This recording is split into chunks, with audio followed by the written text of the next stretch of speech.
Although they did mention, they were like, wow, last week's episode was pretty dark. Somebody said that. It was like we'd reached the lows of our dramatic arcs or something like that. That was the dark night of our trilogy. Yeah, that's exactly what that was. Or the Empire Strikes Back, maybe. I don't know. Leon's kind of like the Emperor. You mean silent and shadowy and in the background? No, I mean he can shoot lightning. Okay, alright. Awesome. I meant to mention, I'm quite impressed with how quickly you edit the podcast. Whenever I have to edit my podcast, this is the reason why I haven't done one in a while, I get so annoyed by the process that it ends up taking me about 4 hours because I start overanalyzing everything. So kudos to you. I mean, it does take about 4 hours, but I just do it as soon as we're done recording, usually because I have no life and don't require sleep. See, so. I have no life either, but I just end up getting angry at myself. So it's harder for me to do it. That's why I just get angry at Sean. Oh, that makes sense. Yeah, Sean actually really, really helps the operation of, indeed, I think my life altogether. Sean can eat a dick. Did you see? She's all ready for this. If you go to the YouTube, the actual YouTube page for the last episode, someone in the comments says, "What is a Sean?" So I think for new listeners, we should clarify that Sean is the host of Thumb Wars and a writer on Blistered Thumbs. He is actually a running joke on this show, going back to the first words of the first episode, in which Leon said, "I don't even know Sean, but I fucking hate that guy."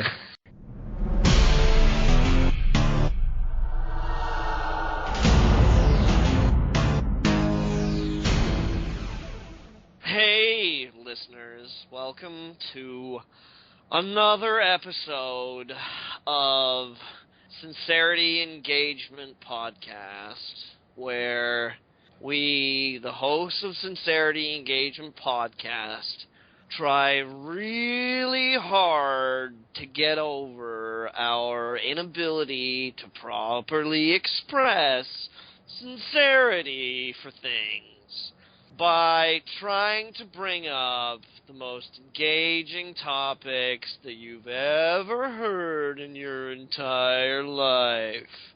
Today on Sincerity Podcast, your host, Johnny Maloney, that's me, and your co-host, Austin Yorsky, and Leon Thomas, are really proud to have a very special guest with us. So please give a big hand to Miss Vera Gunn, co-owner, founder of nerdvice.com, which if you haven't been to, you should, because it's really cool. I mean, thank you. And I can't figure out if you're doing an Eeyore impression or a Phaelus impression. No, that was an Elcor from Mass Effect, but it had suffered a stroke. You forgot to state your emotion before you said the sentence, because that was a dead accurate Elcor impression. Sincere. Really happy to be here. I am just so pumped. Like, I am so ready to go at this and attack this and bring the pain. So the first topic we were going to talk about today...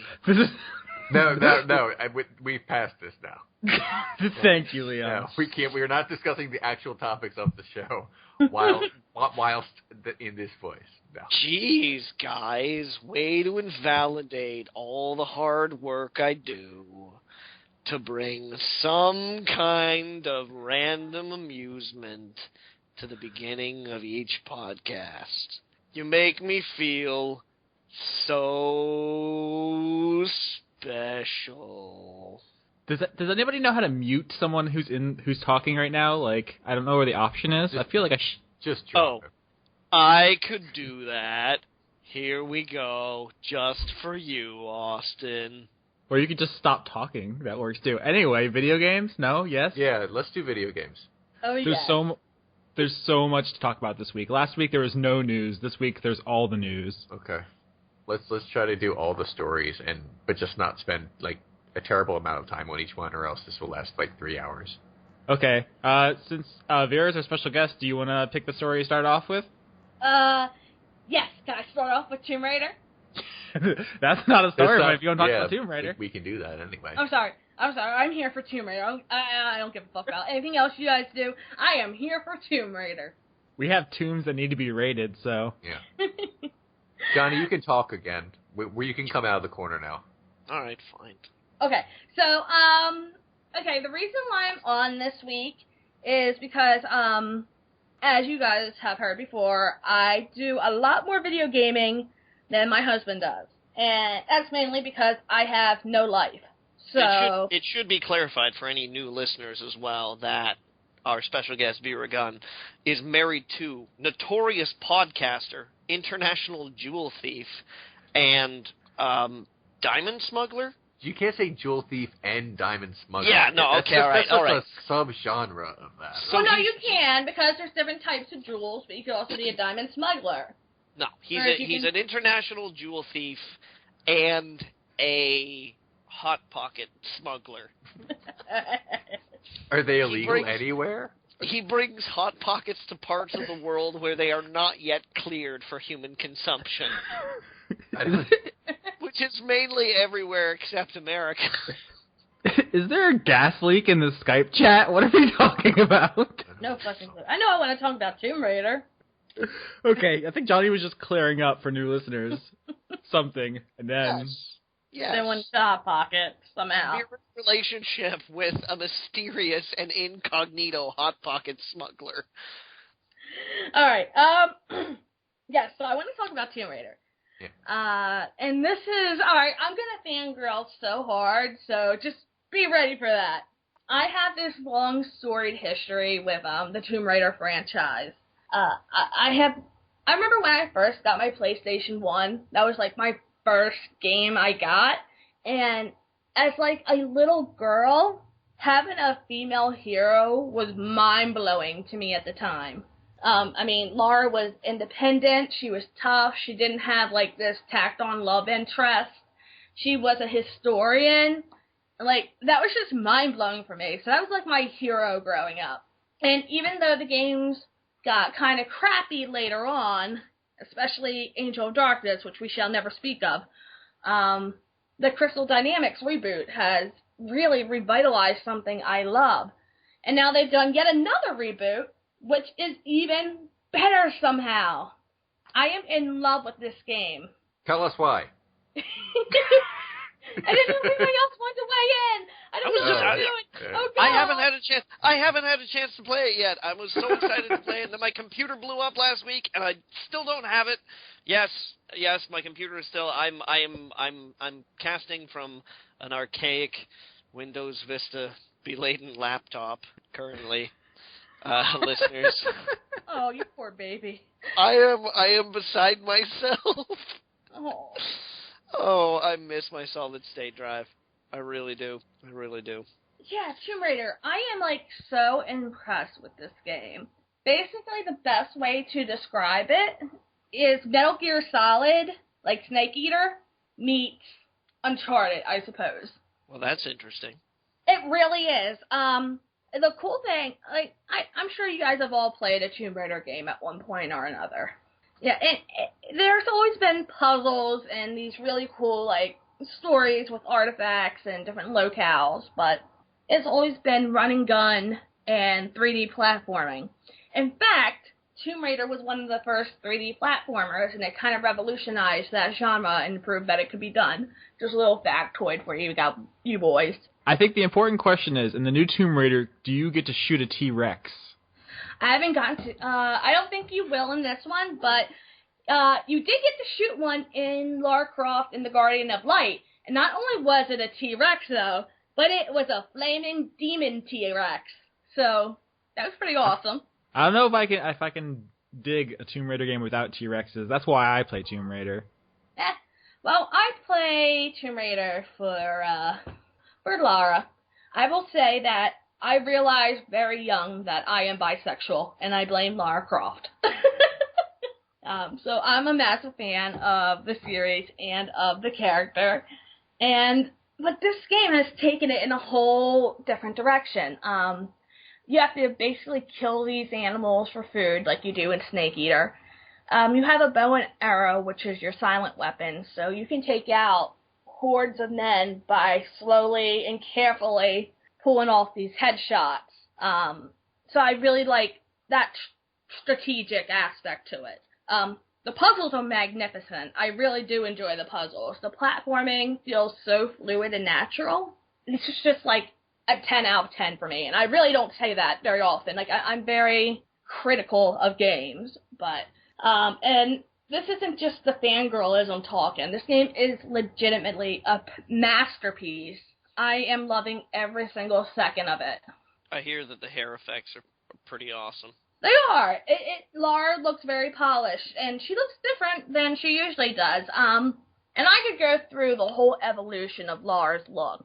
But in the first Crystal Dynamics reboot of the series, which was Legend, Anniversary, and Underworld, Lara kind of started off with a statuesque beauty body, like very Barbie-like.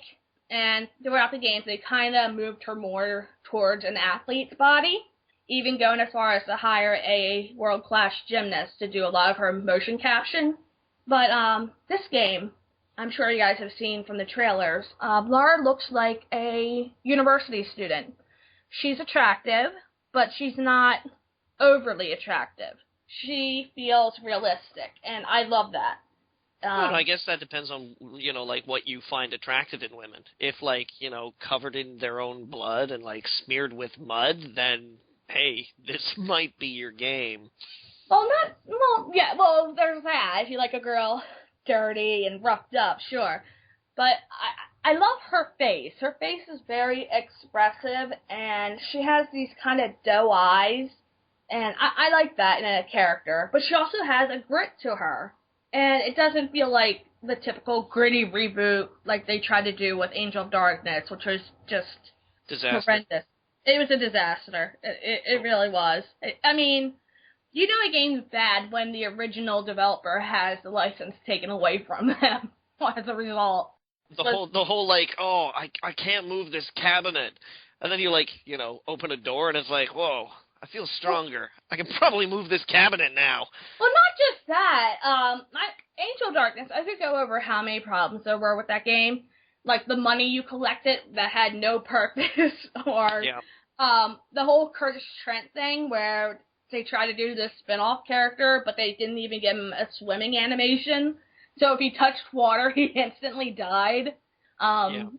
And then just the glitches. Like, that's the only Tomb Raider game where I've ever buckled and used the walkthrough. And it wasn't because I was lost. It's because the game was glitched out and I had to find ways to circumvent these glitches just to move forward. So, it was pretty badly made. We can agree on that. Yeah. I always tell people, Tomb Raider Angel of Darkness is the perfect example of a gritty reboot gone bad. That is everything horrible you think of when someone says gritty reboot. Whereas this new game, the new Tomb Raider, is magnificent. It feels so much more realistic. It doesn't feel like an Indiana Jones movie anymore. This feels like when she gets hurt, you feel it. Like, there's some brutal stuff in this game, and the characters act realistically. The dangers are realistic. And I want to put this out there right now. I know there was a lot of controversy about the so-called rape scene, where she gets groped a little in the trailer. I played through that scene already, and it's nowhere near as bad as everyone tried to make it out to be. And let's be honest, if you're an attractive young woman being stalked down by a group of soldiers, mercenaries, and you're captured, I'm sorry, this is something that will happen. They will grope you, if not worse. So, I can attest to that from my days in Boy Scouts. Exactly. So that was dark. So I feel like if they hadn't implied that, it would have been a betrayal of the realistic atmosphere they're going for. So, as a woman, I have no problem with this being used. And it didn't feel like it was used. It was just something that occurred and was over with very quickly. She wasn't raped, she was groped, and then she killed the guy. So I think they might have altered that sequence a little bit in reaction to the backlash that occurred, but I don't know how drastically they did. I don't think they altered it all that much. I think they made it move a little bit faster, but it still happens. It's still there, and it still kind of plays out the same. That he gropes her and he dies. And I think that's realistic. So many of my dates end that way. Let that be a lesson to you. I think we'll get back to both Snake Eater and misogyny before this podcast is over. Yay! I just want to quickly bring up a game called Fade to Black. Based on the Metallica song? No. It was actually a sequel to Flashback, if you guys remember the Delphine Software game Flashback. I do. It was a terrible sequel, but it precluded Tomb Raider's format. It basically existed as a Tomb Raider game before Tomb Raider existed. Right. So my knowledge of the Tomb Raider games is that Toby Gard, the original creator, actually had to fight to have a female protagonist, and he had to fight to make it a 3D platformer. They really weren't seen as being something that could be profitable at that time. Oh, so no, I agree with you. Tomb Raider franchise is still big news. Like, it's a brilliant success story. I truly feel that if Tomb Raider hadn't been made, or these people hadn't allowed Toby Gard to do his thing, we really wouldn't have a lot of the amazing 3D platformers we got through the PlayStation and GameCube, Nintendo 64 eras. It even got to the point in time where honestly, where LucasArts was ripping off Tomb Raider for games. I mean, like, I don't get me wrong, one of my favorite of that genre of games is actually The Last Emperor's Tomb, Indiana Jones and the Last Emperor's Tomb. A large portion of that, for me, is just like, it being Indiana Jones. I'm just like, Indiana Jones! But I completely know that its entire gameplay, and as well as the Infernal Machine that came before it, all of that gameplay is predicated entirely on Tomb Raider. The three of us have at great length, I think, expounded our disbelief in the concept of being, like, an absolute ripoff. We're big fans of things being built on the genre. Am I speaking for you, Austin, Leon? I believe our catchphrase on the subject is, if you're going to steal from the best. And then just make it your own. The important thing is, obviously, to have something new to say, not to just do it wholesale. But, I mean, obviously, Uncharted and Tomb Raider, while sharing a lot of elements, are not clones of one another. No, so. Not at all. What I always say on this is, I don't care who got there first. I just care who did it better.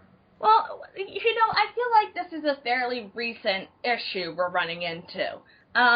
You don't see people during the NES era saying that every single platformer is a ripoff of Mario. I mean, do you guys remember the Doom clone era? That was a thing. Yep. Yeah. But it wasn't just a straight clone, though. It was more of an evolution of a new genre. And I think a lot of those games brought a lot of really cool stuff to the table, like Wolfenstein, for example. I don't know if Blood was really a new evolution itself. I feel like that was just kind of where that terminology began. Well, I mean, there were a bunch of like Apogee games that were all sort of like, there was Blake Stone, and then there was Wolfenstein, and wasn't there a Doom clone that was a Bible game? Oh, they ripped off Wolfenstein completely. It was a Wolfenstein clone, actually. Okay. And then they basically, it was like the entire level design for old school Wolfenstein 3D. It's just that they replaced all of the weapons and all of the enemies. Like, if you had memorized the Wolfenstein 3D layout for each level, you would know the layout, where each enemy was and everything in this Bible game clone. It's not even fair to say it's a game. It was basically just a reskinning mod. So what we've learned here today is that all Christians are cloning, stealing bastards. Oh my God. Alright, have I been kicked off the show yet? No, not at all. In fact, I think that's our title. Probably. Oh no. I was just going to suggest that somebody call the Pope, but I just remembered that there isn't one. We're Don't get me popeless. started. This is not where you want me to go. To be fair, I think we lost the moral high ground when we discussed burning down orphanages with grease fires. Oh, that sounds like shit I do in Fallout. Pretty much. Given what we've heard from Leon over the past couple of weeks, I can't say I'm surprised. Let me just defend myself, because I didn't have a chance to defend myself at that time. Okay. I like hats. And unlike people who play Team Fortress 2, I don't agree in paying for hats.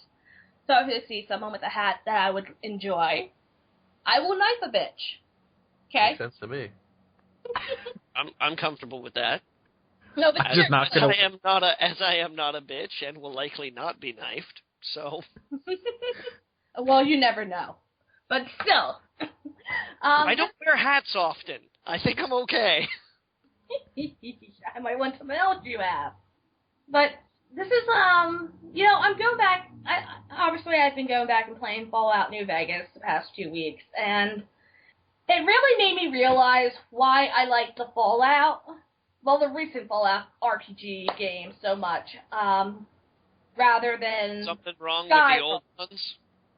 Well, I can't figure out how to play the old ones, because they were just kind of before my time, and they're confusing to me now. I've tried, it's just, I'm more comfortable with Fallout 3 in New Vegas. But what I'm getting at is, when I played Skyrim, I was actually excited to try it, because I was a massive fan of Fallout, and I was like, okay, it's Bethesda, it's an RPG, I'm gonna love it. And I hated it. I really did hate this game. Leon will attest that I would sit there cursing and throwing things at the TV over this game. I have an issue with rage, but still. And it took me a while to kind of pinpoint why I hated Skyrim so much. And was it the horse physics? Isn't that what turned Leon off of it? Well, Leon jumped a horse up a mountain, so I those hate were pretty horse terrible. But That sounds like Leon. I hate horse physics so much. I know you do, baby. But yeah, I hate Skyrim for one major reason. I have no choice in that game. It feels like I'm boxed into being a hero. I cannot be a dick. I cannot be a complete monster like I can in Fallout. In Fallout, right out the start, I am shooting Sunny Smiles right in the face, taking her stuff, killing Doc Mitchell. I am doing what I want, having a blast, and making the conscious choice to play the game as a villain. Whereas Skyrim makes it impossible for you to do that. I personally feel that the new Fallouts don't actually do enough to allow you to be a villain. In the classic ones, like there was a perk that you could get of being a child murderer. I was just complaining about this the other day to someone on Twitter that, because I hate those little fuckers at Little Lamplight. Like, I want to kill them so bad, and I should put this out there that I'm actually a kid person. Like, I love children. In real life, I am so maternal, but I hate Little fucking kids in Lamplight? Fallout, because they're all little You crap. don't like Billy's Wazer Rifle? No! That's I understandable. really want to kill these assholes, and I was complaining about it, and someone was like, well, of course you couldn't, because parent groups would complain about you killing kids in games. And I was like, well, thank God for mods. All I'm saying is that, like, Fallout 2, right out of the box, my brother rolls into New Reno, there's a bunch of mob bosses, he gets fucked over by one of them, he's like, okay, I'm going in. Annihilates everybody in the casino, gets up to the boss's office, the boss has surrounded himself with children, and he's like, ha-ha, if you shoot me, you'll hit some of the kids, and my brother's like, oh yeah? What of it? Minigun. And for the rest of the game, bounty hunters were hunting him down because he had a reputation of being a child murderer. It was like he had to live with that. You know, that's the thing. It wasn't just like, hey, kill kids, whatever. You know, but... And there are consequences in Fallout. I really do like the fact there are consequences, but there's consequences you can deal with. Whereas in Skyrim, They send people that are way over-leveled in huge numbers, and you can't really live as an outlaw. It breaks the game. I just like strolling through towns in Skyrim and doing the dragon shout that calls down lightning, because that makes you essentially invincible, because it just murders everyone in the entire city. No, see, I didn't even try that. I just got so frustrated with the game. I played it for maybe 2-3 hours. Like, I really tried to give it a chance, and it made it too hard for me to be a dick, so that took away a lot of the fun for me. You gotta join the Dark Brotherhood. That sounds more like your speed. Most likely. I like being terrible in Fallout. Like, I'm the person who blows up Megaton. I'm the person that launches schools to their death at the Repcon Center. I'm the person who sells Arcade Gannon into slavery. I am a terrible person in these games. So that concludes the first disturbing installment of what Leon's wife is playing. But I'm really a sweetie. I really am a sweetie. I mean, I'm innocent.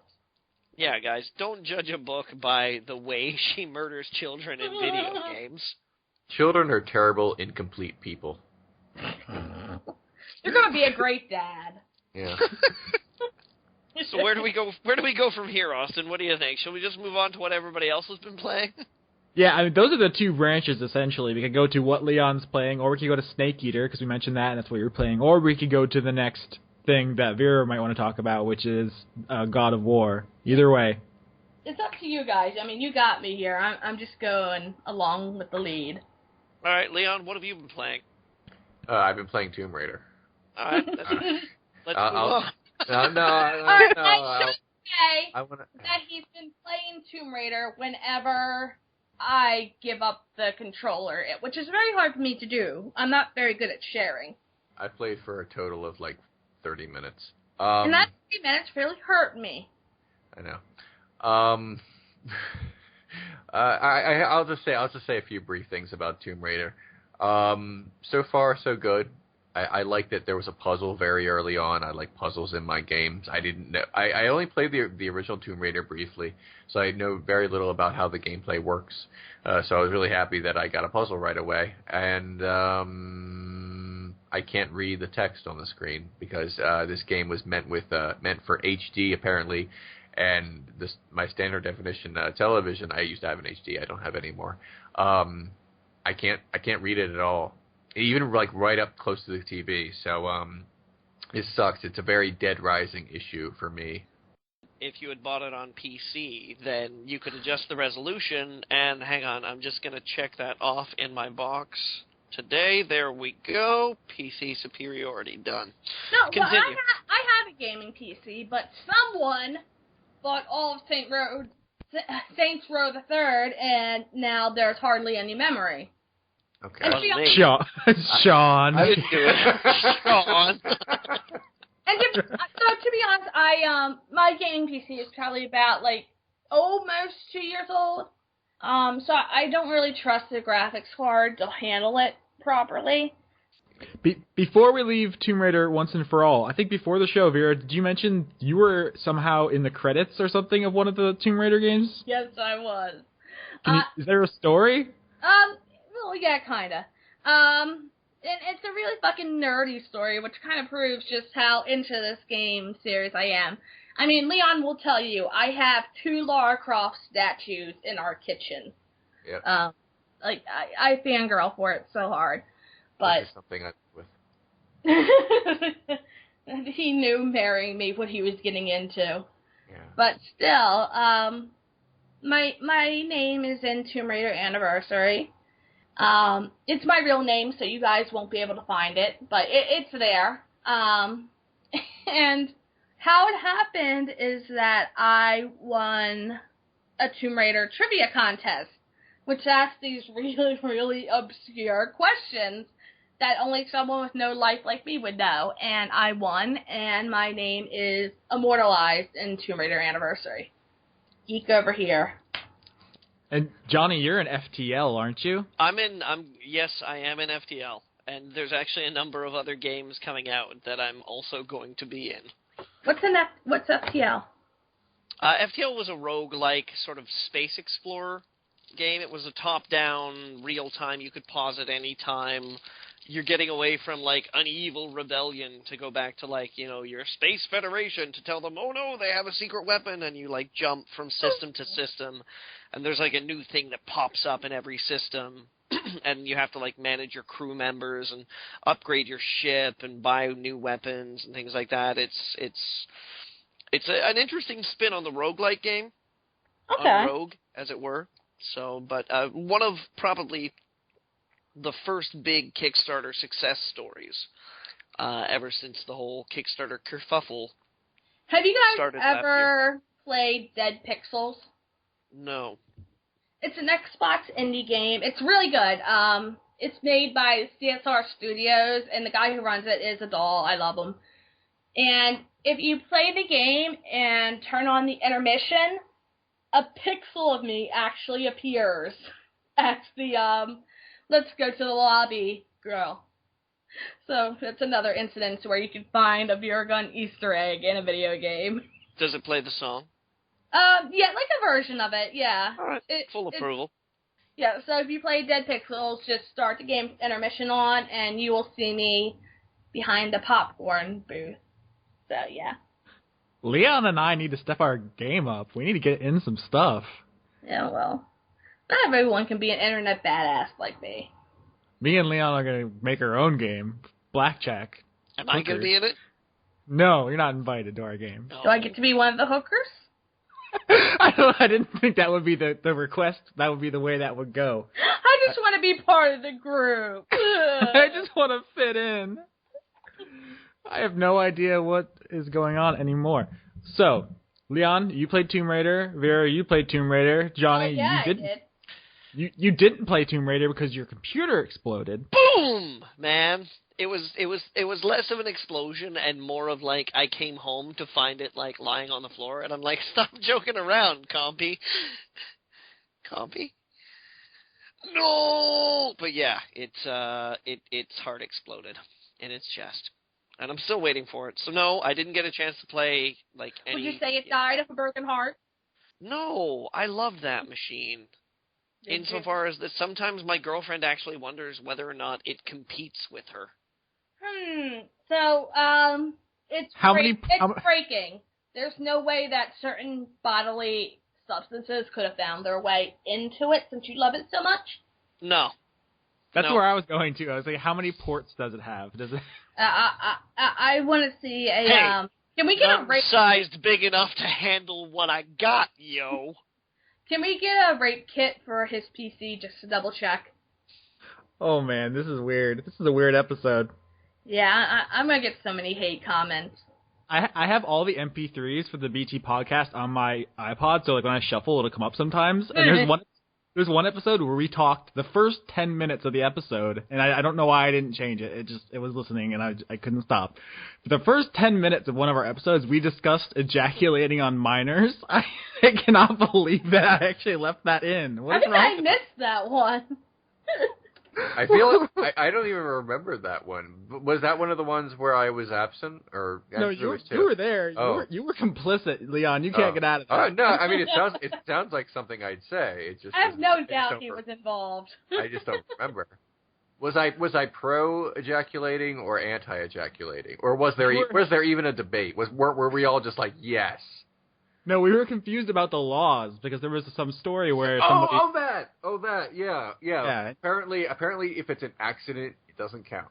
No, it doesn't count. You shouldn't have boners around a minor. I'm sorry. It has something to do with them, though. He just happened to be jerking off, and there was a kid nearby. He wasn't jerking off to the kid, like, oh, look at kid. Guys, train be crowded. Yeah, that's what he said. He said train be crowded. And that's how. So we know that in the future now, the Supreme Court cases that declare this are going to be, like Simmons v. Train be crowded. No, but I'm sorry. If there's a kid in the vicinity, you should not be spanking it, let alone risking getting any sort of icky male juices on them. I'm sorry. That's just no. I'm sorry. No. Maybe he just thought it was a midget. Okay. He thought he was Peter Peter Dinklage, and he's a huge fan. Right. There's a way to transition this into Snake Eater, but I don't want to. Please. Well, before I talk about Snake Eater, I have to, at least at the very first, say that I did finish Metal Gear Solid 2 Sons of Liberty. And God, I was right. It wasn't as bad as I remembered, but it was still bad. I hate Raiden so much. I tell Leon this constantly because I'm a massive fan of Metal Gear Solid. I remember buying that game day one and not knowing about the bait and switch. And I go from Snake to this punk-ass Raiden. Fuck that guy. Fuck him. Fuck him and his naked running around and his girl problems and his little pussy haircut. I'm sorry. I don't care if you made him a ninja. I don't care. Fuck that guy. Worst video game character ever. And this is actually where I'm basically operating off of, is that, like, playing it years and years and years later, I can actually objectively realize that being presented with Metal Gear Solid 2 and being so stoked on Metal Gear after the first one, or Metal Gear Solid, and then, like, being confronted with this Raiden section and being like, what the fuck did you do? Exactly. I mean, commenters were right to remind us last episode when you brought it up that it was Kojima's attempt to sabotage the series. Like, he didn't want to do it anymore. So it makes some sense. It is the biggest fucking punch in the face for any fan of that series. Fuck that. It's not even necessarily just because of Raiden, to tell you the truth. I mean, being able, as I said, to play it again, like, years later and actually be confronted with it, the beginning, like the boat section, awesome. Yeah, it is. And then things get messy up to a point where they kind of clarify for like a brief second. There's like a split second where things go, oh, this might be getting interesting. And then they just go fucking sideways. It flips upside down and like buries its head in the sand and starts, I don't know, like dancing the polka upside down with its head in the sand. It's been years since I played that game. Like I said, I played it when it first came out, so I don't even know how old. But I remember really hating Rose. I think her name was Rose. Yep. Yeah, I hated her, and I hated Hal's sister so much. Yep. But I liked Vamp. I thought Vamp was a cool character, so I was okay with him. But everybody else can suck a dick. I did not like Vamp, but I'd hit it. I'm not going after Vamp. I'm not going after Vamp because, like, I felt like some of the characters that they decided to be their, like, special bosses and things like that were a little far-fetched for me in Metal Gear Solid. Really? And Psycho Mantis wasn't? Well, no, because, telekinesis and psychokinesis and, like, telepathy and things like that are sort of endemic in the culture. They exist as being things that people continue to claim are true. But, like, anybody who wanders into, like, a group full of people and was like, hey, dudes, I just saw a vampire, everybody's gonna be like, no, you didn't. Nanomachine, son. They explain that, but they explain that in Metal Gear Solid 4. They do not explain it in Metal Gear 2. He's just Vamp. Confession time. I still haven't played Metal Gear Solid 4. I haven't either. You're in company, so don't worry about it. Yeah, I didn't buy a You don't- PlayStation 3 when it came out because it was way too fucking expensive. And Leon has one, but right now we have a TV that doesn't have an HDMI slot for us to hook it up because the component cords we have for it just don't work. So eventually I will be playing some Metal Gear Solid 4, and that will be a glorious day I'm excited for. But yeah, I just feel bad because I never finished that series, and I never finished the God of War series. I haven't played God of War 3. I played the others, though. It was pretty good. Metal Gear Solid 2, the end of Metal Gear Solid 2 gets really goddamn sloppy, and I noticed this when yes, it does. they start introducing plot lines to you or explaining plot lines to you that then without any gameplay between them, they completely renege on.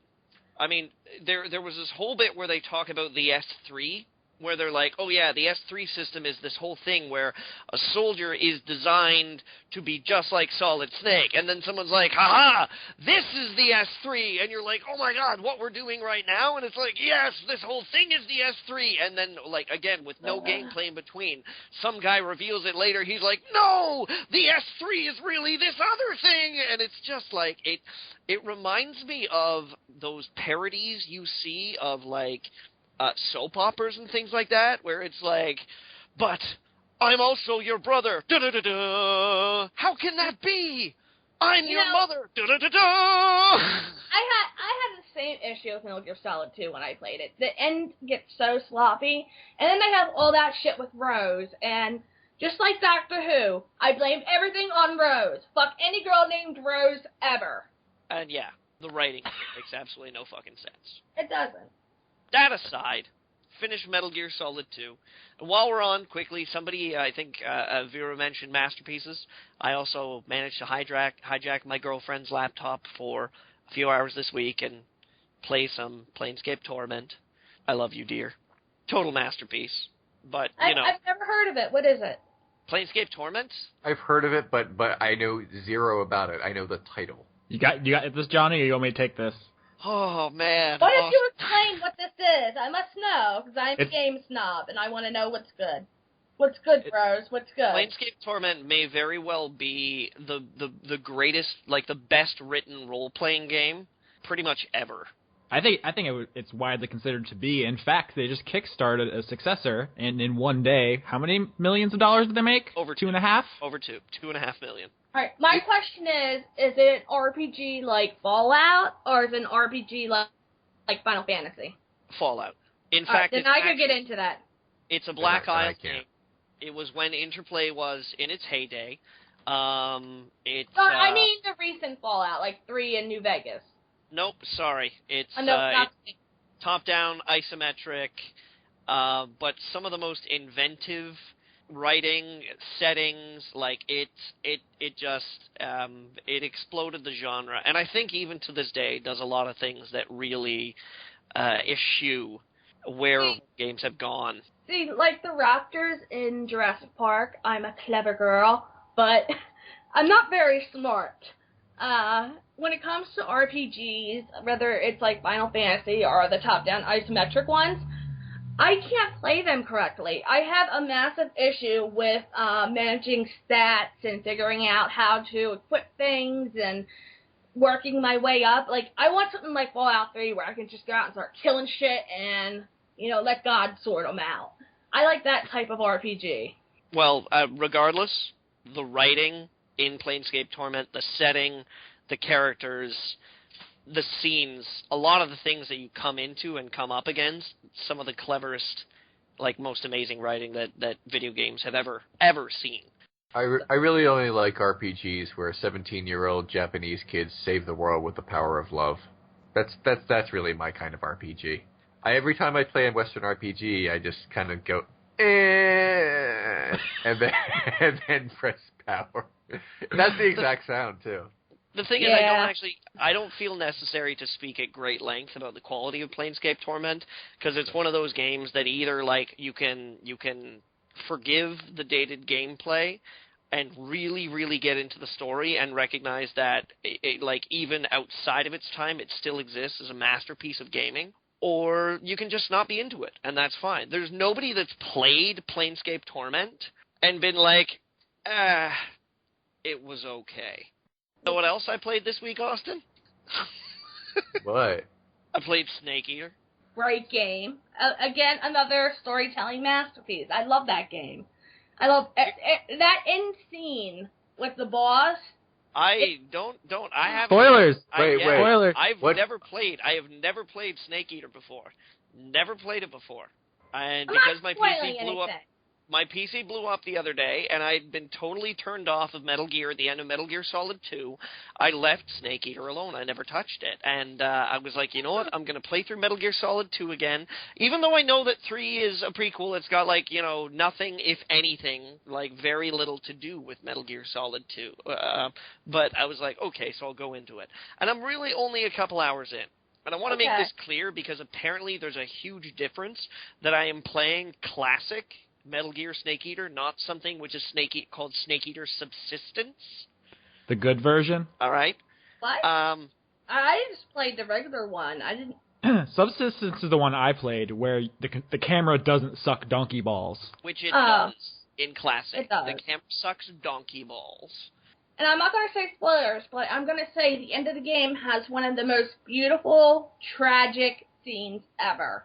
The atmosphere, the acting, the story, it all comes together beautifully. And you'll know what I'm talking about when you get to it. Well, I'm not contesting Kojima's, his capability of telling a story. But it's great even for him. He's great on a regular day. This is beyond anything I expected from him. It turns out the Snake Eater was a ghost the whole time. I've seen that movie. But, yeah, I'm having trouble with Snake Eater Classic. Because I get, they added all this emphasis on not being detected and having you, properly camouflaged and not being, really, really putting the whole stealth back into the Metal Gear thing, at the very beginning of the game, I remember you get your little tranquilizer gun, and it's the more you use your tranquilizer gun, your suppressor starts to degrade, and then it will break. So it's only use this in certain situations, and then just the way the camera's sometimes working, where you get this top-down view, and then you're wait, somebody might be coming, because your motion detector's on, so you get down in the grass, but if you're down in the grass in a certain area, it automatically moves to the first-person view, and you can't fucking see shit, but you can't see shit from, the top-down view either, so it's just quick, be stealthy from something that you can't see whenever you could possibly actually see. Because it's well, okay, maybe I'll kneel, and you get up to kneel, and the camera goes top-down again. I'm great, I can see a total of 8 feet in front of me. The camera is a big issue in that game, but at the same time, I love it for its stealth elements. I love all the Metal Gear Solid games I play because of the stealth, and that's why I'm so excited about Tomb Raider, because I get to use these stealthy techniques to take out enemies and solve problems, and I like when game developers give me that option to solve a problem without just having to spray and pray. But I've played real stealth games, like the Thief games. Like Splinter Cell? Will you count that? Yeah. Okay. And that's a great one, too. They give you the tools to actually properly observe your environment. There's no limit on, the distance in which your character can see. Because in Snake Eater, the moment when you go to the first-person view, you can't move unless you're lying down. Yeah, that's an issue. And it's you can't actually accurately judge your surroundings as well as the AI is designed to judge their surroundings, so you're automatically at a disadvantage when the goal that they are emphasizing for this game is to work your way around these dudes who don't have to put up with this shitty camera system. The only reason why you could stealth around in Metal Gear Solid and Metal Gear Solid 2 was basically because of the Soliton radar system. That was it. And they whipped that carpet right out from under you, and I'm okay, new Metal Gear experience. I wish you had given me a little bit more interface to work with. So, but I mean, I gotta say, I love the fucking opening theme song. James Bond is shit, yo. Jesus Christ. They pulled out the stuff. They were let's write all the James Bond songs as one. Pretty much. I used to go to a hippie high school that was an hour away from where I live. So every morning on the bus, I would have my little, CD player, because, those were a thing before iPods. And I would listen to my burnt copy of Snake Eater over and over again. I'm looking forward to it. Maybe I'll see if I can find Subsistence. Did Subsistence come out for the PS2 or the Xbox, or...? I believe so. I think my copy was PS2, if I'm not mistaken. I might look instead for a used copy of that I might be able to buy, because I'm just finding the classic version to be a little much. Download a fucking ROM. You can tell she's my wife. I have no morals. I'm sorry. There really aren't copies of that in circulation anymore. No, I mean because in like the last 3 episodes I've talked about playing a ROM of something. You guys are monsters. I taught him my immoral practices, and he comes to him. Austin? Hold on, I'm just checking to see how much subsistence costs. Too much. Just play ROM. For fuck's sake. $5 on Amazon for a PS2. See, look at that. Too much. Just play the ROM. That's not how I roll. Me neither. Bitch. I got Johnny, brofist. Brofist. Not hardcore. Me and Leon over here, we are real pimps. You guys have never played Planescape. It's true. Planescape Torment. I'm sorry. Whatevs. Any- Come at me, bro. When last we left me, does anybody remember what I... Have you moved? Have you changed at all? Austin, are you in the throes of Fire Emblem yet still?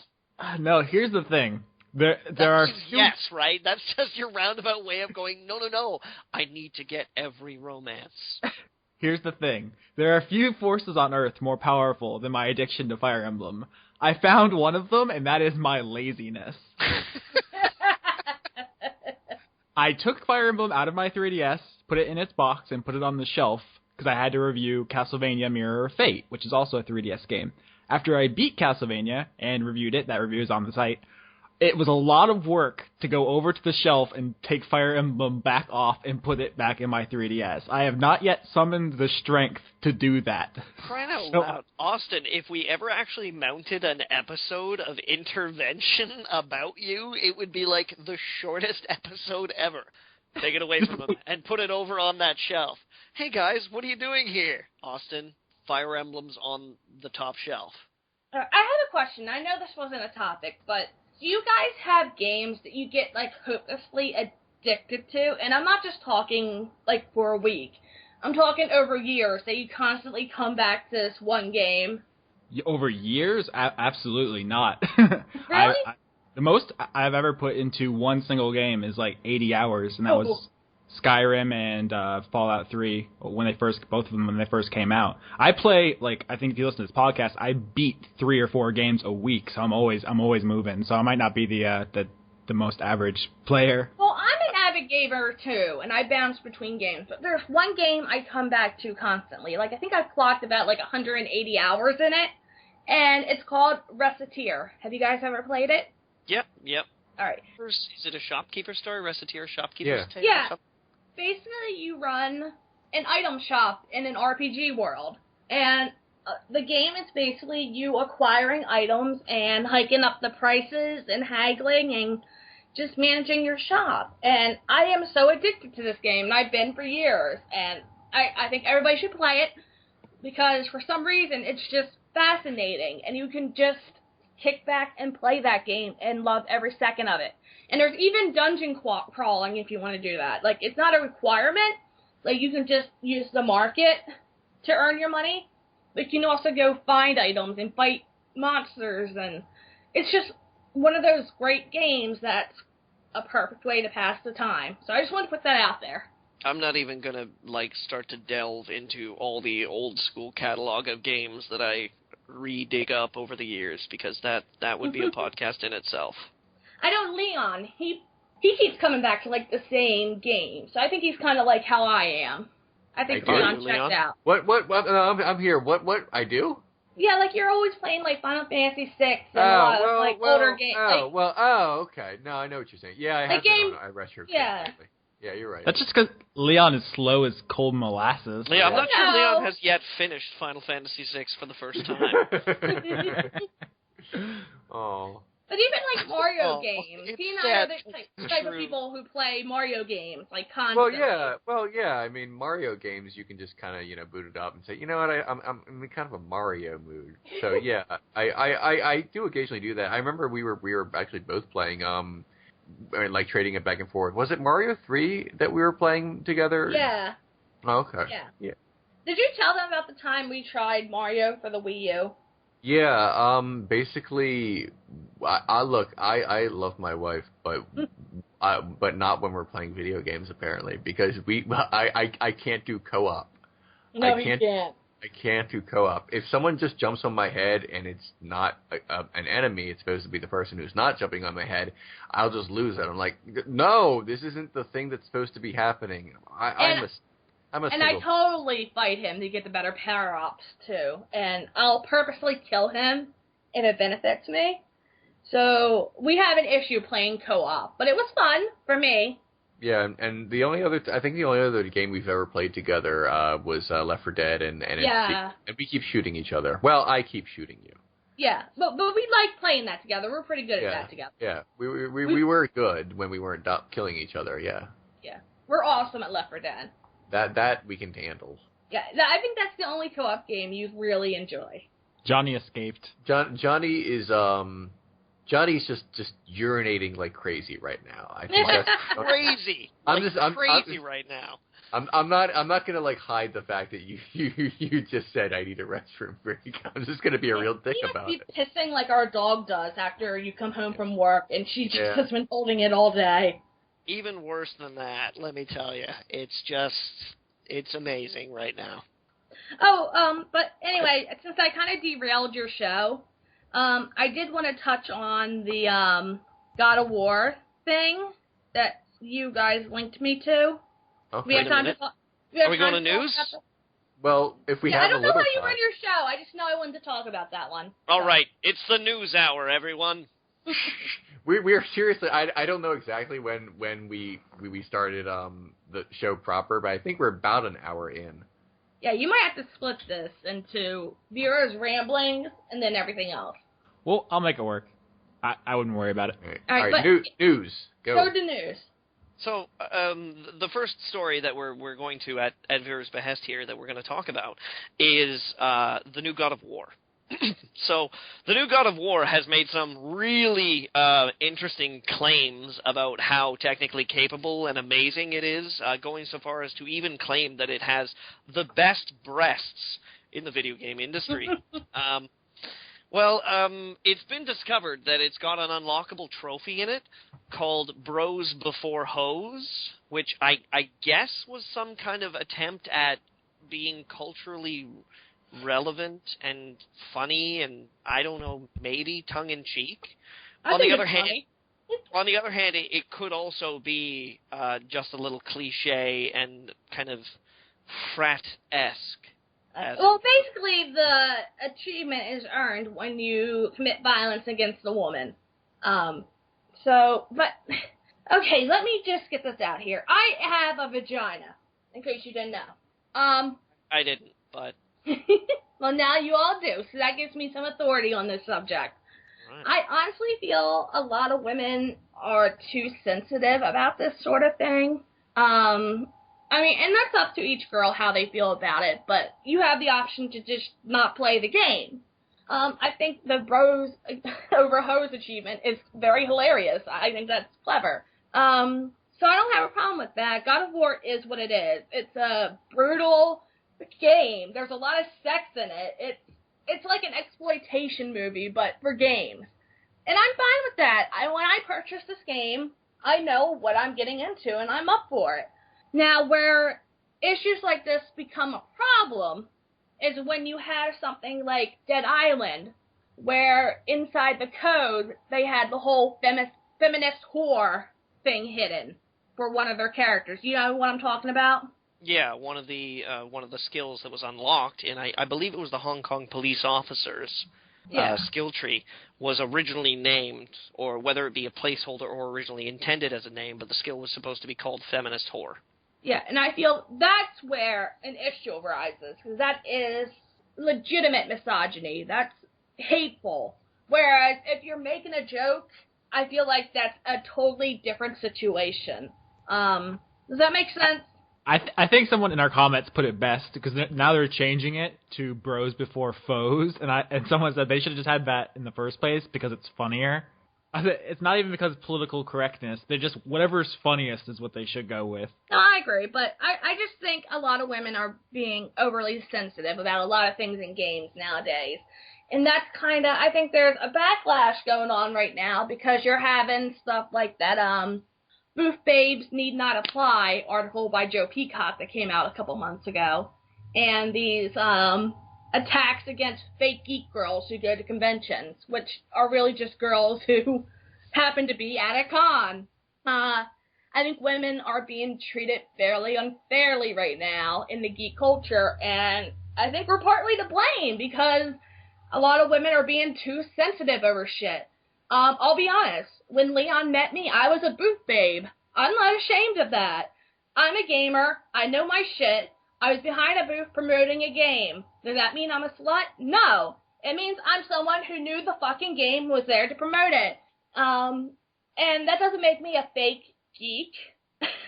And I just hate this backlash that's going on right now because a few women have, like, something stuck up their vagina where everything is suddenly misogynist.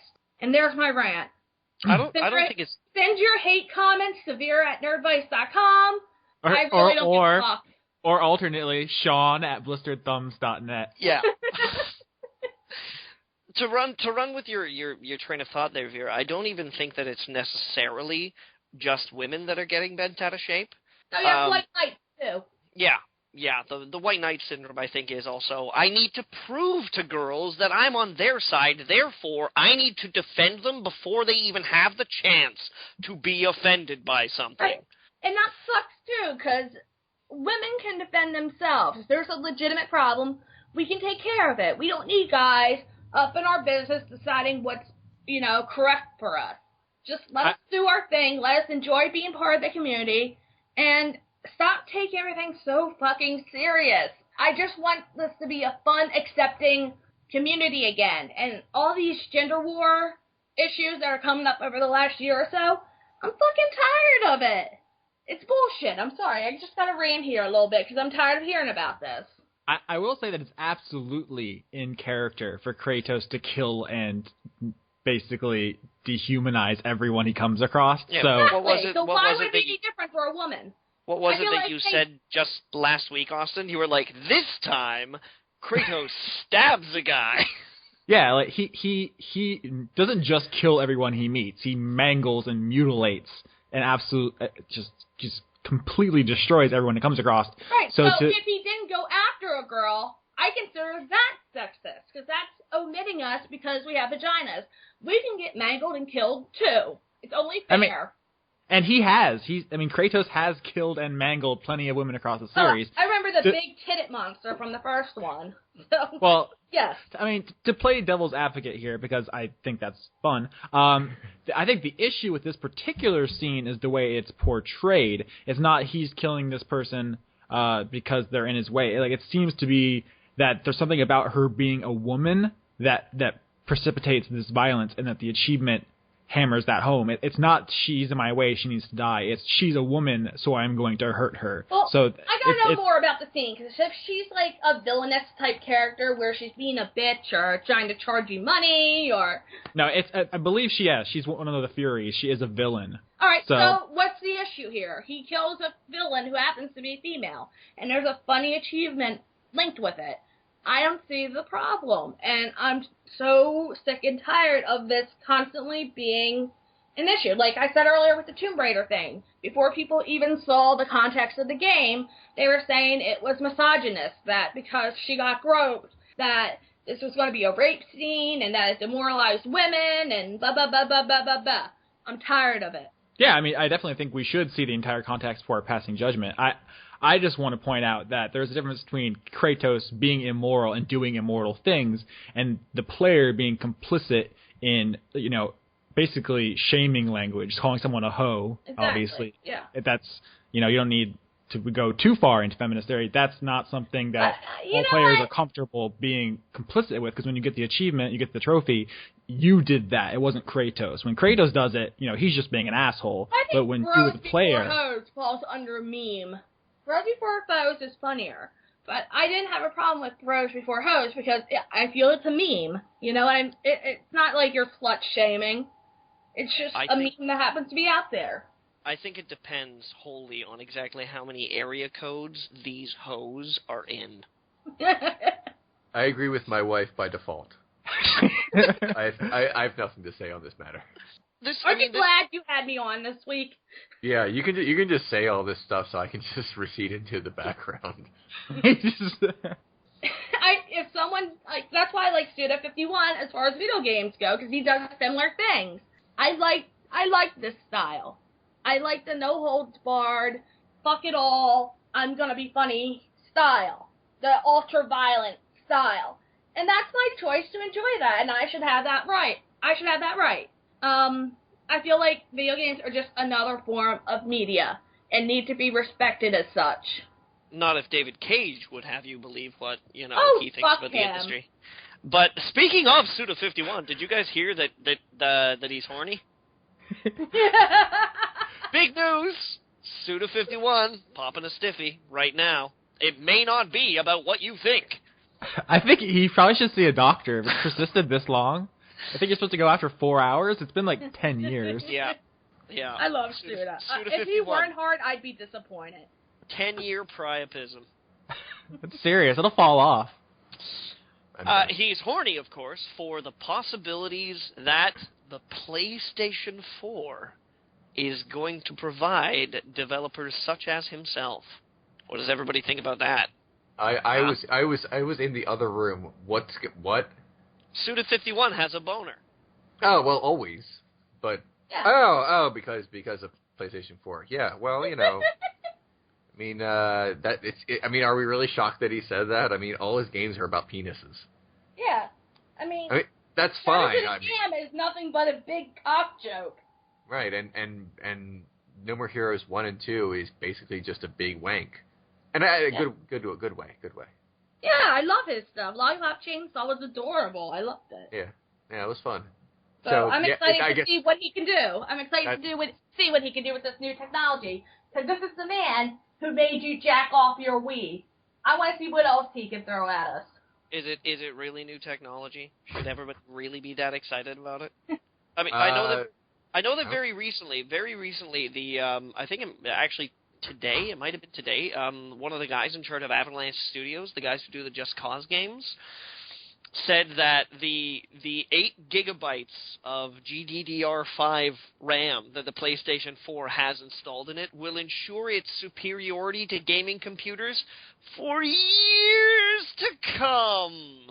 But, I think it was Maximum PC that put together basically a gaming computer that was like, hey, congratulations, you can get a system right now comparable to the PS4 for like $800 or $900. But again, computers are like so much different than a console, and I really don't think it's fair to compare them. PCs are always going to win as far as graphics and speed go because they cost more. And there's a lot more resources you can pack into them. Whereas a console, you have to keep a price point in mind, and, you gotta make it affordable and functional, and, So the question that I'm getting at, basically, the core of the matter that I'm trying to dig at here is the PS4 really going to be as revolutionary as they are pretending it's going to be? I think the answer is pretty obviously no. No, it's not going to be revolutionary. I think the Wii U is pretty revolutionary, but it's more about the kind of things they're doing with that gamepad. Yeah, it's more about the interface. So, unless the PS4 comes up with some sort of clever interface like that, it's not going to be a game changer. It's just going to be an upgrade to the PlayStation 3, which I'm fine with.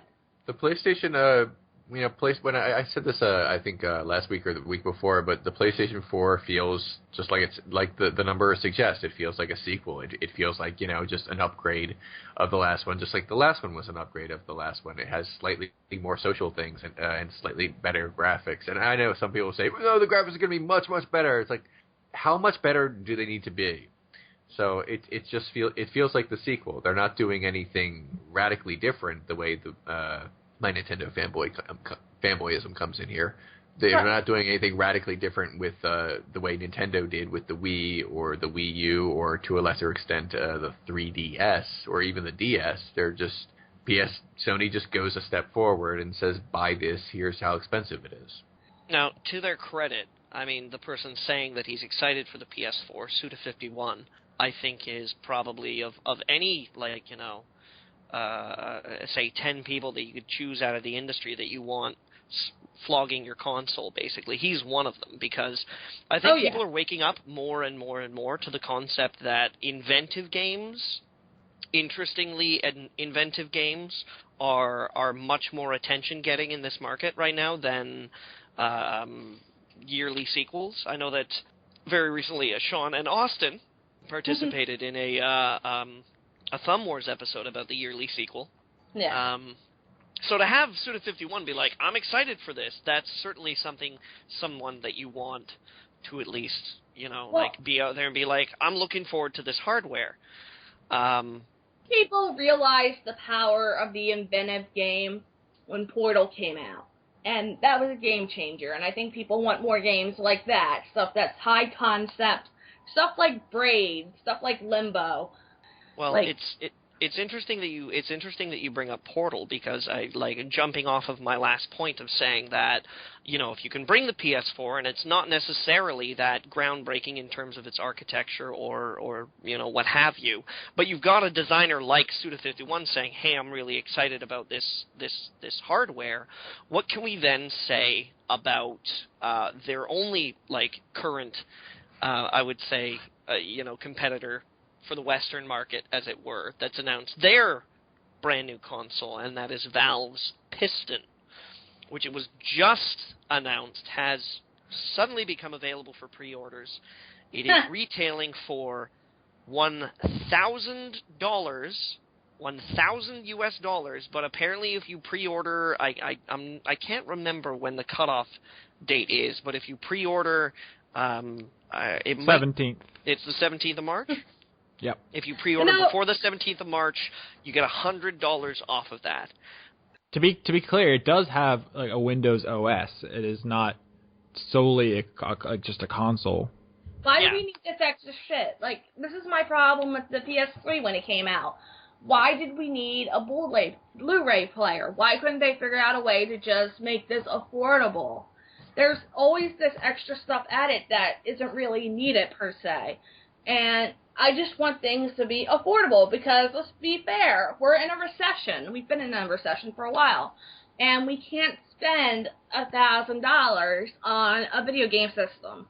This is something interesting that when the PS4 was first announced, it's something that I brought up. And now that we've seen what the Piston is going to be offering, they released the specs back at the CES this year, and only recently they announced the price.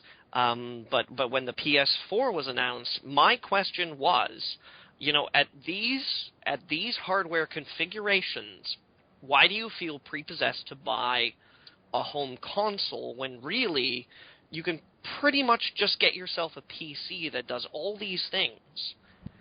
It will plug into your TV. You can use it even as a cable receiver. It will accept your cable signals. Use it as a PVR. And you can even hook your game controller. If you get a wired Xbox controller, it's as good as a console. That's what we used to do. Exactly. So just buy a PC. You'll get more use out of it. It'll last longer, and it won't be this $1,000 console that you can only use for some things. This is bullshit. I'm sorry. It doesn't make sense to me. I think it's a terrible business move, and I think anyone who gets it is an idiot. I'm sorry. There's better ways to do it. Now, I've got a question here. I have a question about this, because we've also discussed how the only thing that's really going to save the next generation of consoles in terms of their content is whether or not they manage to properly lock down exclusives. Do you guys think that Valve would be willing to do that? Oh, yeah. To try to sell the Piston? Yeah. I think they're going to run into trouble with the Piston, so they're going to make, Portal 3 and Half-Life 3 Piston exclusives, so...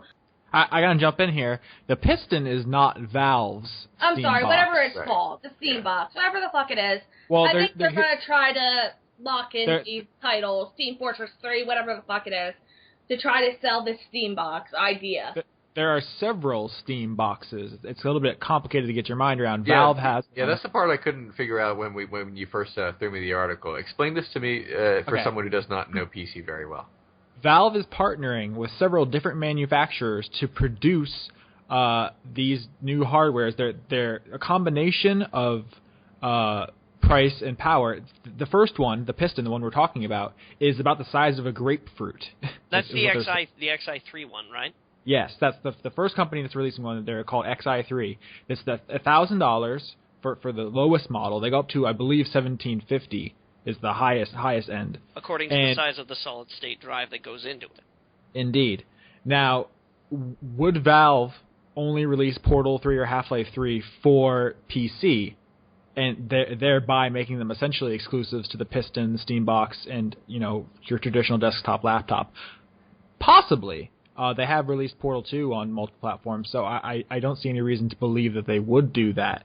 No, but they weren't in the console game at that point. If they're trying to... They're still not, though. That's the thing. But they're trying to get into it, so I feel like if they believe they can sell consoles by locking down these exclusives, then I have no doubt they will. And I still think it's a stupid idea. I'm sorry. I just really... Just get a PC or get a console. PCs are less expensive. You can hook up to a TV. You can hook your wired controller up to it.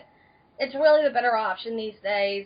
I don't want to hear about this Steambox stuff because it's just a cheap ploy. I'm sorry. I think it's one of the silliest concepts I've heard in a while. I'm curious to see. I think that they might actually pull something out of the fire if A, the console is actually comparably priced. It's B, not though. Well, it won't be. I mean, we don't know. We don't. When is the Leon model of this coming out? The cheap one. That's never. That's what the I. That's what I Leon model need. is my gaming PC. Okay, I get to use that one for free. You do because I love you. Yeah. Well, explain this to me more, I Johnny. Well, the thing that I'm basically trying to get at is that if the console is comparably priced, like if we finally get a look at the Xbox Atmosphere, or whatever they're going to call it. Are they really calling it that? No, I don't know. Last week it was the Q Zone. This week it's the Atmosphere. It should just be the 720. I don't want... What's the 720? No. We've had this conversation. It's the Q Zone. It's the Q That Zone. sounds like a really stupid German car. So if it's comparably priced to the Microsoft Atmosphere and the PS4, has the price for the PS4 been announced yet? Do we know? They have not announced the price for the PlayStation 4. They may do so at E3. So it may come out that the Piston or, indeed any of the other Steam boxes that are coming out are actually comparably competitively priced. If they are competitively priced and they can come to E3 or GDC and actually demonstrate to people why their $1,000 console is better than the other guy's $1,000 console, then we have something, I'm sorry, no. $1,000 console will never sell. But what if they're almost $1,000 consoles? That's hold on. Let me just the jump in here. PlayStation 3 had hard enough of a launch, considering how high priced it was at that time. People are not going to pay for something that's even more expensive. I'm sorry, that's not logical on any level. There should not be a $1,000 console. There's no way you're going to have a mass market appeal. Let's look at the Wii. The Wii sold a ton of units. Do you know why? Because it was properly priced for the average American. Let's ship the PS3 when it launched, and I'm sure the PS4 is going to be marked the fuck up like it always is. And the Steam box for $1,000? Fuck that. That's a bad business move. It's not going to work. I don't think that here's the hypothetical that you were talking about, Johnny. If they were all $1,000 or roughly $1,000, then I could see, saying, oh, geez, I guess I still wouldn't. But some consumers would say, oh, if I'm going to have any kind of console this generation, maybe I'll get the Steam box or the Piston or whatever they're calling it exactly. But the thing is, I really can't imagine the PS4 would be that. I can't imagine the next Xbox would be that. I think they know that even though, PS4 is probably going to be fairly pricey.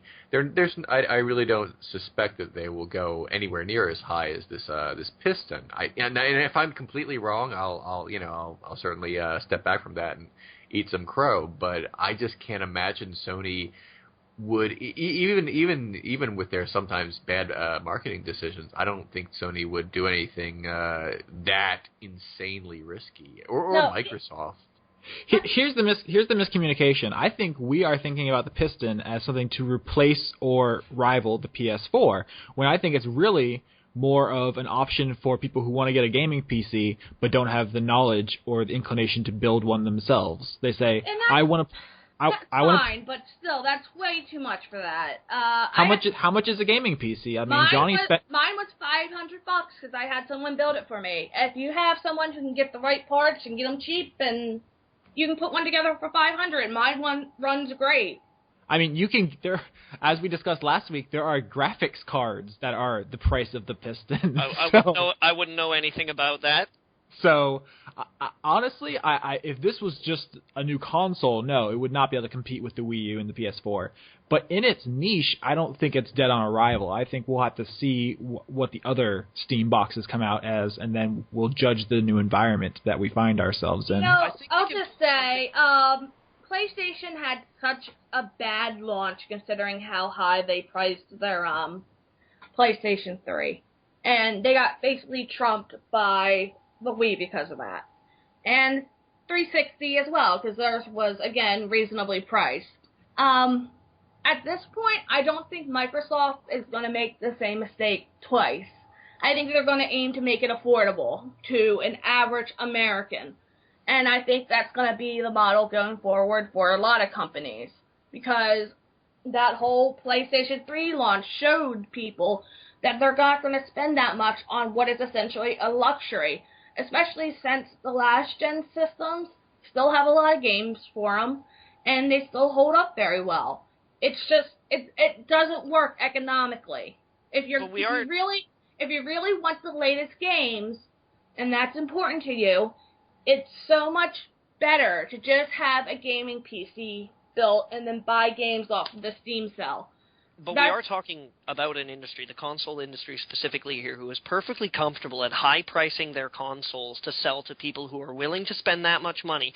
And it works the same with games as well. A lot of the big game manufacturers, they high price their games because they want to hit that market that will spend that much money on games. And then gradually over time, they try and appeal to lower and lower markets by bringing the price down gradually. Right. And that's why a lot of people wait for the sale now, because people have learned this tactic. And I think people have also learned that it's just so much cheaper to custom build a PC. I'm not technical, but I was able to find someone to do it for me. And I think that's becoming more common, too. I think people are becoming smarter consumers, so they're not going to fall for this stuff anymore. Guys, we've been doing this for over 2 hours. I just wanted to throw that in there real quick. Yeah, I'm about to fall asleep. Yeah, I mean, I'll edit it into a reasonable length. You guys can take off whenever you want to. Yeah, okay. You guys can go ahead. We basically just go until Leon leaves us. Yeah, I put a stop to all of this. And then I make it sound listenable in post. So. Yeah. And I hope you guys enjoyed having me. I know I can be a little bit abrasive because I'm passionate about this stuff, but I love you. Thank you very much for joining us, ladies and gentlemen. Miss Vera Gunn, please applause. Thank you. Go visit nerdvice.com, and if you have any hate mail, feel free to tweet me at VeraGunn or email me at Vera@nerdvice.com. I'm really tired, guys.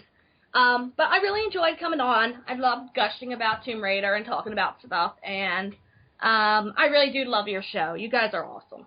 Even if you do steal my husband once a week. I am not used to people actually saying things nice to me on this show. Don't get used to it. Don't spoil it. I'm a bit of a sweetie, even if I am passionate. All right, So you heard it. All angry comments go to @RenegadeCut on Twitter. Bye, guys. Bye. It was nice. Good night. Thank you. I hope to be invited on again. Bye-bye. I think we will have to have you back. Yay. And there's a girl issue, bring me on. I will tackle the vagina issues. Thanks again. No problem. Bye-bye. Bye. Johnny, we might want to do a little coda here, and we never got the chance to tear Sin City a new asshole. No, we didn't. Before we do though, I quickly want to say that I do think that you have a point in terms of what they can actually bring to the table for trying to get that audience. Yeah, you might be right that they might be aiming for a very specific audience. And if they can properly like market the Steam architecture and like game prices and things like that, and actually show people what's going on here, they might be able to swing that $1,000 price tag.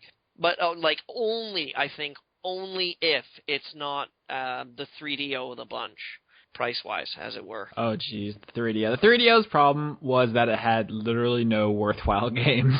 Yeah, and I mean, I was talking to Micah Curtis the other day, too. He seems to think that the Piston is headed the way of the Atari Jaguar in the same way. And I was like, that would be true, except that, Atari didn't really have any publishers behind it. The Piston is going to launch with the widest library possible. Yeah. They've already beta tested the whole Steam architecture, and it's like, oh, yeah, hey, do you want to play Tomb Raider, the new one? Great. Do you want to play Tomb Raider 1? That's in here, too. Do you want to play Knights of the Old Republic 2? I got a great idea. How about you buy all of id Software's catalog for $70? Yeah. I mean, you can't get a much better launch than that. Obviously, $1,000 is a lot to ask. However, if you're in the market for a gaming PC, you don't feel confident building it yourself. You want it if you're in the market for a home entertainment system, you want to hook up to your TV, blah blah blah. There are people in that situation who can put down that money. Yeah. I'm not saying it's going to be the new iPod or anything, like it's going to take over, it's going to sweep the nation. No. But I'm interested. They might pull something out of the hat. I'm curious to see how they market it to people. How they show up at GDC and how they show up at E3. Because we can expect, like at E3 particularly, we can expect Sony and Microsoft to be coming hard, Yeah, dogfight. Yeah, Gabe Newell is going to have to put his best beard on.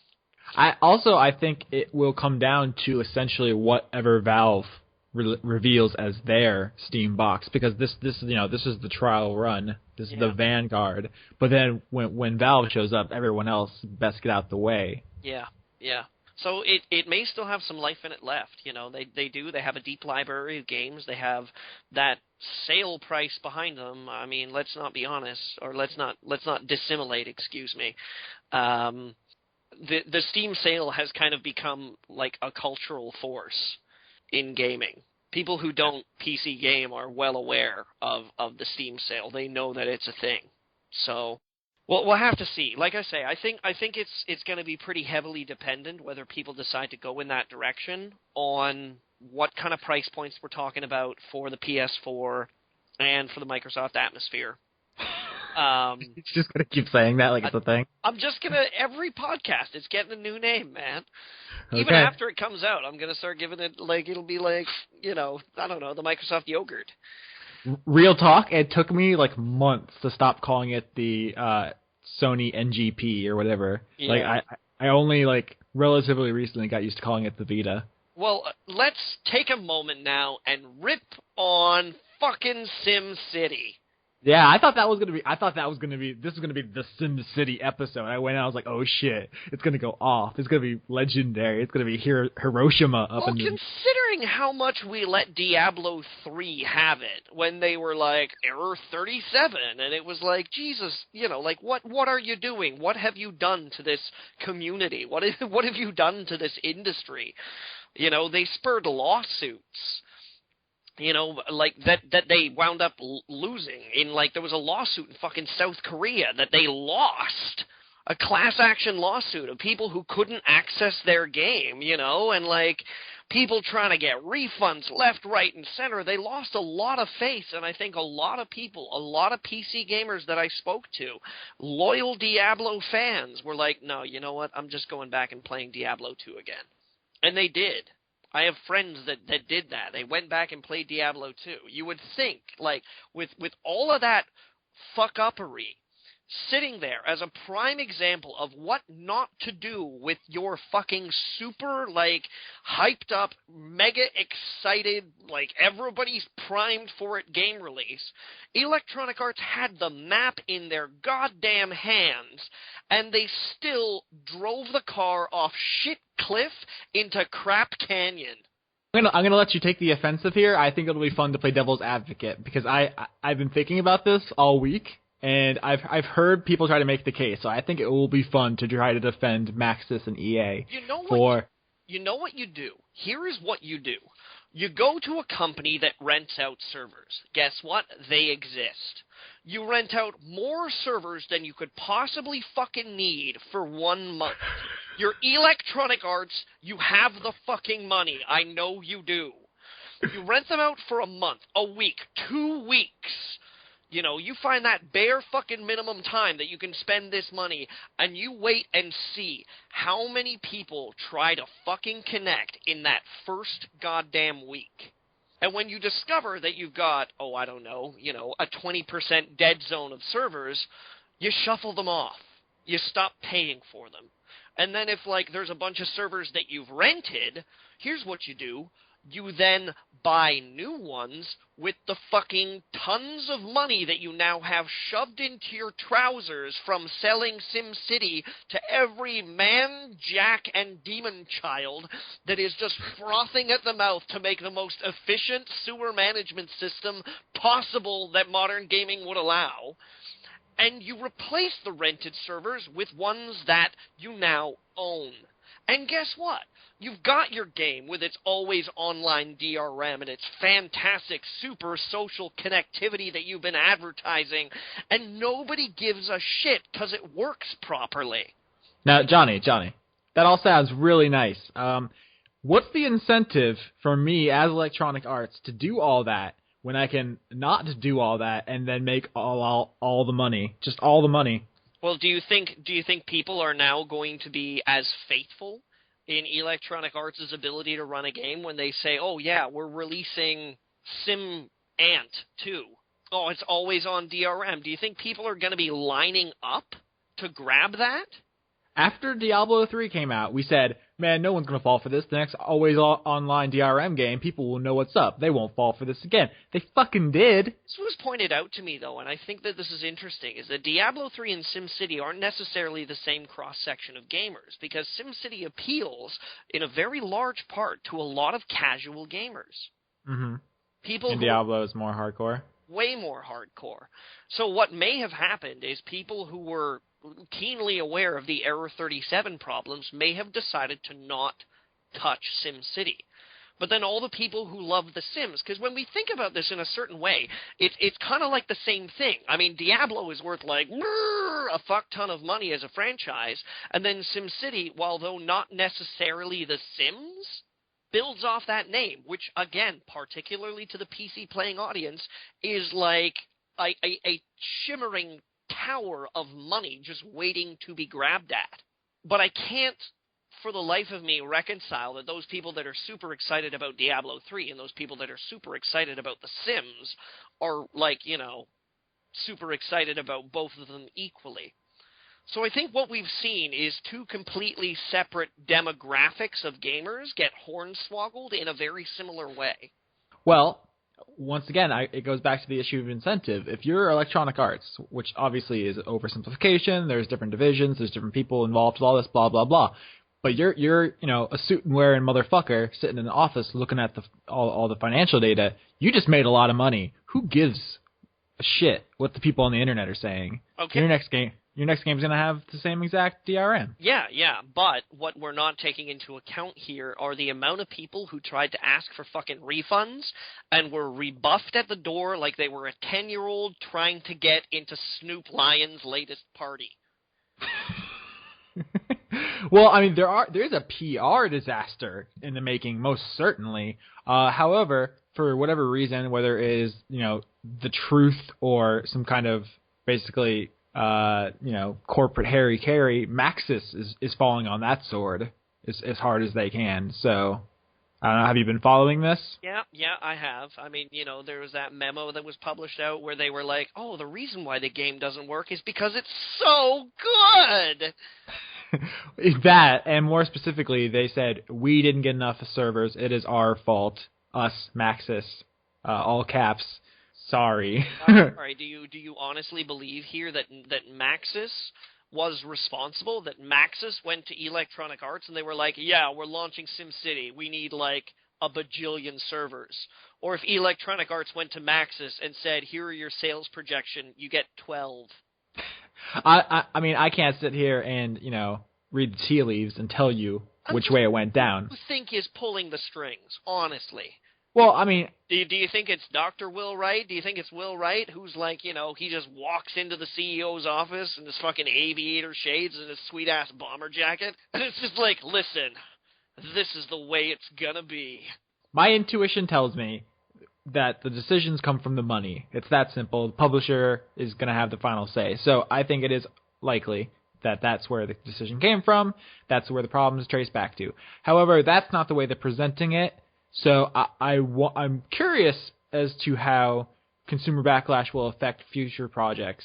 But I'm not entirely convinced that even if there is some kind of new disgruntlement between Diablo 3 and SimCity fans, that the people running EA care or think it's going to come back to them. I think from their perspective, they already passed the buck. Yeah. No, I think you're right about that. I think they got away with it. I don't think they did, though. I think that they feel like, particularly after all this, dodging they did about, have you seen the viral image of the tech conversation? Oh, yeah, I did see that, where the person was talking with the support representative who told them to go fuck themselves. Well, basically, what had happened was that on an Electronic Arts forum, one of the guys involved in the design and marketing of the game had basically come out and said, okay, yeah, we realize it's not working. You should seek for refunds here. But then what happened was that it was policy. If you bought the game digital distribution through Origin, it says that Origin doesn't offer refunds except in certain cases of extreme circumstances. And it was like, okay, well, isn't this an extreme circumstance? I bought your game. It doesn't work. You've admitted that it doesn't work. You all know that it doesn't. Is this not a circumstance under which you would offer a refund? And their response was basically... I'm reading between the lines here when I say this. The response was basically, well, if you could just wait long enough for us to get the game into a semi-working shape, we will then decide that it's not an extreme circumstance, and then you won't qualify for a refund. Even though you've already owned this game for a week and a half, who knows? I think what you've just pinpointed is how they're going to get out of the situation. Is they're going to basically use PR speak to say that all of their future games, which have this always online DRM, are going to have trial periods. The first 2 weeks after launch don't really count. They had a trial period, man. They had a beta test going. I'm not talking about beta. There's going to be a beta.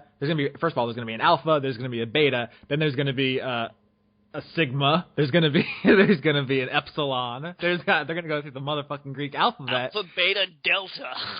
I don't give a shit about delta. I skipped ahead. We're at Omicron, the Nomad Soul, and that's how they're going to get out of this, where it doesn't count. Because otherwise, they're committing fraud. If you sell a thing, it doesn't do the thing that you sold it to do. That's fraud, and the lawyers are not going to be happy. Honestly, I would not be surprised if we saw a class action lawsuit spring up here. I wouldn't be surprised to see it. I also wouldn't be surprised to see it settled quietly in the shadows with a large club. But then that's probably going to be a whole bunch of money that Electronic Arts is going to be handing over to people outside of court in order to basically fix something that has now, I believe, permanently damaged them. I do not believe that they're going to get away with this, especially when the only salve that they're offering against this wound is a free game. Yeah, that's a pretty cheap trick right there. Just, it's going to be through Origin, it's going to be digital, it's going to cost them literally nothing. It's not like they're going to pick them up off the stack in the warehouse. So, as far as apologies go, that's a pretty clean one. You say it's going to permanently damage them. I have a hard time believing that people are going to remember this in 2 years when Mass Effect 4 comes out. They're not. We can already see EA's stock price is suffering.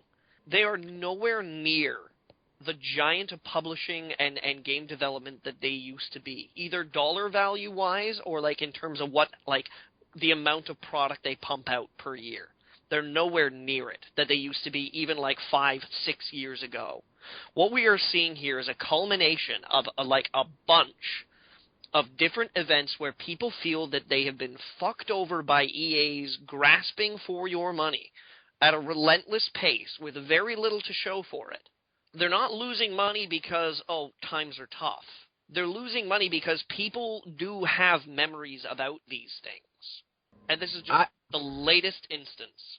If there is any kind of like long memory to this incident, I'm not convinced it's going to end up on EA's doorstep. I feel it's going to more likely affect how this kind of DRM gets implemented in the future. What happens when Ubisoft tries it? You know, when Assassin's Creed 6 comes out, I don't know what. Tried it already, and my God, it was a total disaster. No, I agree that they backed off that, but I'm saying, look at the two biggest titles, right? We've touched them: SimCity, Diablo 3. So much profit, like absolutely hand over fist. Well, we have to make concessions for these licenses. We have to. Yeah, they're marquee brands. No, there's no argument there. My point is, they're not going to see the kind of repercussions that send industry-wide messages. And I think that if EA does see a backlash, it will be less than a lower-level publisher trying to do the same thing. You know what I'm saying? It may be only for the fact that a lower-level publisher will basically find more damage in terms of being able to properly market lower-level IP. You know, people are eventually, they're going to make that risk-reward system. They're going to go, okay, well, it's a small company. It's always online. Can I trust them to have their servers up all the time? This is a brand-new game. I mean, I've never played this. I'm not invested in these characters. I don't know if this is a proven formula, whether or not. Am I really going to risk that much money in order to do it? I will tell you what. You know what? If SimCity launched, it was like always online, and it was like $29, I would be like, oh, okay, not against the always, I'm against the always online thing, but you're at least giving me something to think about price-wise. But if you're asking me to spend fucking $60 on a game that it turns out doesn't even really work properly for the first, fucking 12 days it's out, that is going to make, that's I don't want to say that's a new rule for me, because I have been all over this always online DRM for, years now, it seems, but it's another nail in the coffin. I think we've both been personally uncompromising on this issue. Going back to I think the second or third episode of this show, we kind of made our stance very clear on the issue. You're right about so we aren't learning any new lessons from this, I think. But I mean, here's the thing: if Activision Blizzard and EA can't get this infrastructure right, no one can with the current level of technology. It's not like some 2-bit Swedish company is going to come in and suddenly get it right. You know what I'm saying? Yeah, you are absolutely right. If it was going to work, these two would have done it. It's not working. So either we have to wait for the technology to catch up, or we're just going to have to slog through this as they do again and again until either two things happen. The public just doesn't put it up with it anymore, or they cave and make these things available offline, which, by the way, Maxis says SimCity is not possible to take offline, which more than a few commenters have said is an outright lie. I can't prove either way. So, well, I wonder if this is going to directly be affected by Electronic Arts' propensity for taking servers offline after only being up for just a couple of years. Well, then the game's gone forever, huh? Is that really what's going to happen? I don't know. I think you said this 2 episodes ago. Wasn't Blizzard saying Diablo 3 just will not work offline and it's coming to the PlayStation 4 offline? Yeah. So I mean, obviously different companies.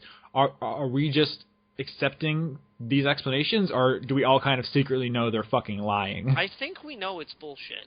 I think we all know it's bullshit. I think that everybody has their own kind of threshold in terms of what bullshit they're willing to subject themselves to in order to get what it is that they want. How excited are you for SimCity? Are you willing to accept this bullshit? Those are two, directly opposing forces, and one of them has to win out in the end. And I think the more we see these problems, the more we see people who wind up buying in, who are so excited that they're willing to put up with this bullshit, but then they discover that, by putting up with this bullshit, they don't get what they want. we're going to see people who have lower and lower and lower thresholds for this kind of restrictive DRM. I think in a perfect world that would be true. I'm not.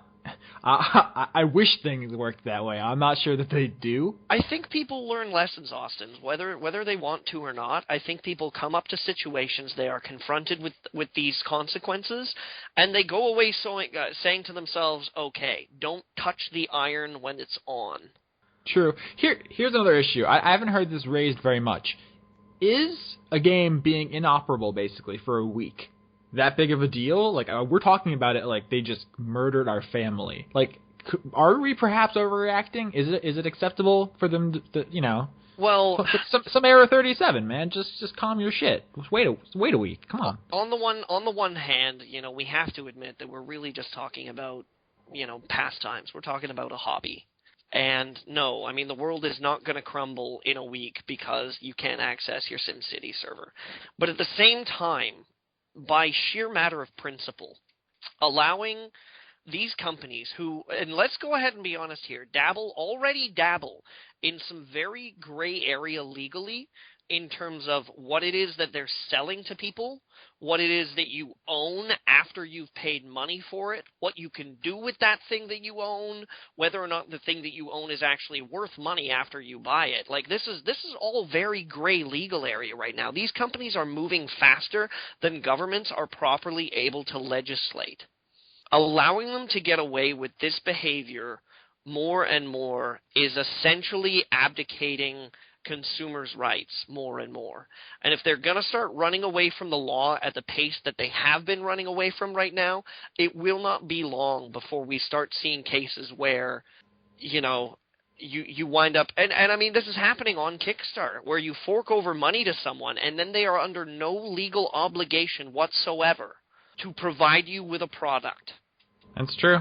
I mean, there aren't a lot of checks and balances because the people who make the laws, at least in America, don't have a very good grounding in what's actually going on. I believe it was an Arizona senator, I'm not entirely sure, who said that he asked like an intern to print him out the internet. Yeah. He's like, can you bring me a copy? Like, so these are the people who make our laws. And if they are going to start selling, essentially defective products, do we have any legal recourse? Do we, the whole idea of they're just selling you the license, not the product, and then they try to take it into the cloud, who owns what?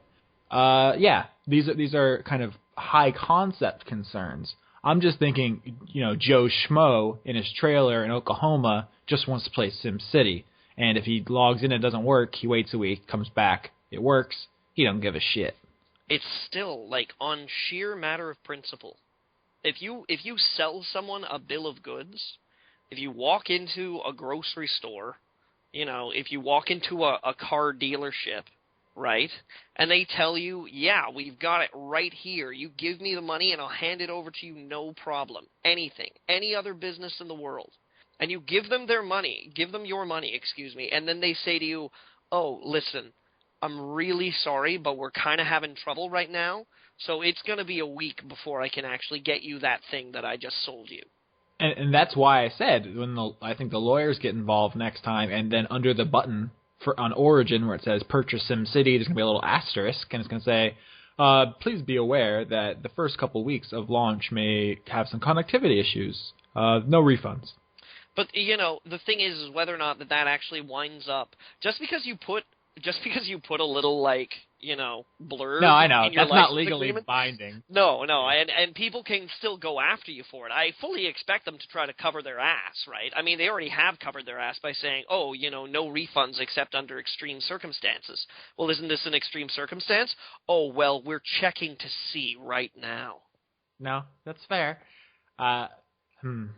It's a dangerous, dangerous precedence for them to get away with what they've done. Tangent. Earlier, when I was bringing up Steam to play BitTrip Presents Runner 2 Legend of the Future Rhythm Alien, which is a fucking redonkulous name for an amazing game, I accidentally clicked on Origin and I had a fucking panic attack trying to close it. I was like, no, not like this. Like I need to move the icon away from the Steam icon because it was a close. I could not handle. I keep my Origin icon up above my my notification bar. I always keep Steam right next to my like volume control down there, so it's always present. So when I want to get to Steam, it's the only one I'm going to click on. And if I want to go to Origin, I have to deliberately be like, no, arrow, click.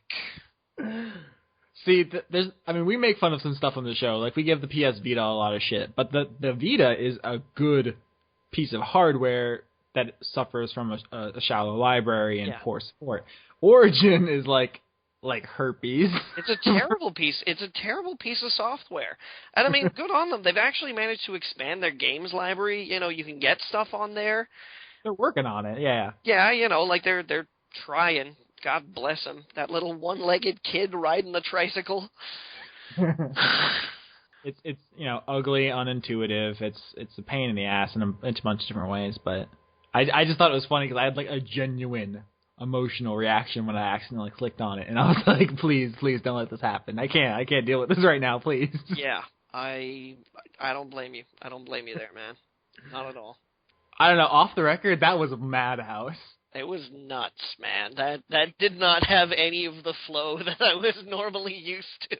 I'm trying to segue between, like, she brings up Portal. I'm like, yeah, Portal. Here's a great way to go from talking about the PS4 to the Piston. And then, fucking sideways. There's no structure. I think that's okay every once in a while. I would not want to do that every week, but yeah, it was like a greased up roller derby. It was like everybody was covered in lard, and we were all just fucking roller skating at each other at full speed.